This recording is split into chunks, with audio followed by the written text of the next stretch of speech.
যান দুর্ঘটনা কোনোভাবেই পিছু ছাড়ছে না বিশালগড়ে। যান দুর্ঘটনা যেন এখন বিশালগড়ের জন্য নৃত্য নৈমিত্তিক ঘটনা হয়ে দাঁড়িয়েছে।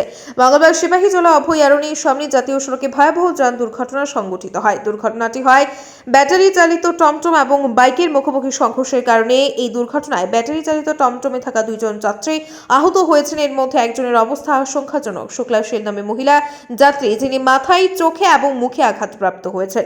দুর্ঘটনার পরপরই রাস্তায় প্রত্যক্ষদর্শীরা একটি অ্যাম্বুলেন্সকে দেখতে পেয়ে এই অ্যাম্বুলেন্স থামিয়ে গুরুতর অবস্থায় শুক্লা শীলকে বিশালগড় মহকুমা হাসপাতালে নিয়ে আসে। বিশালগড় মহকুমা হাসপাতালের চিকিৎসকরা তাকে প্রাথমিক চিকিৎসা দিয়ে উন্নত চিকিৎসার জন্য জিবি হাসপাতালে স্থানান্তরিত করেন। অন্যদিকে শিল্পী খাতুন নামে আরেকজন মহিলা যাত্রী, যিনি অল্প বিস্তর আহত হয়েছেন, তার চিকিৎসা বিশালগড় মহকুমা হাসপাতালেই চলছে বলে খবর।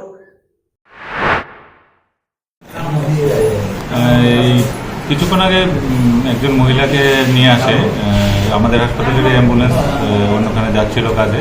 তো সাথে রাস্তায় এরকম পথচারীরা একজন আহত মহিলাকে ওই অ্যাম্বুলেন্সে করে আমাদের হাসপাতালে নিয়ে আসে। আমরা জানতে পারি ওনার নাম শুক্লা শীল।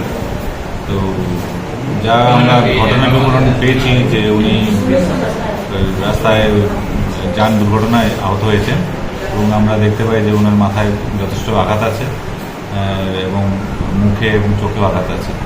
তো প্রাথমিক চিকিৎসার পর ওনাকে আমরা জিবি হাসপাতালে রেফার করেছি, পাঠিয়ে দিয়েছি। সঙ্গে কিছুক্ষণ পর আরেকজন মহিলা আসেন একই ঘটনায় আঘাতপ্রাপ্ত শিল্পী খাতুন নামে। ওনাকে আমরা প্রাথমিক চিকিৎসা করেছি। প্রাথমিক চিকিৎসার পর প্রয়োজনীয় পরামর্শ দিয়ে ওনাকে আমরা